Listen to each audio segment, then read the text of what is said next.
السلام علیکم ورحمۃ اللہ وبرکاتہ۔ محترم ناظرین، میں آپ سبھی کا میرے YouTube channel Islamic authentic talk میں خیر مقدم کرتا ہوں۔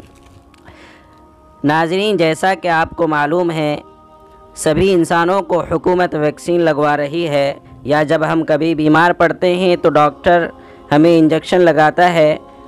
مسئلہ یہ ہے کہ اگر ہم باوضو ہوں تو اس صورت میں ویکسین لینے سے یا انجیکشن لگوانے سے کیا ہمارا وضو ٹوٹ جاتا ہے؟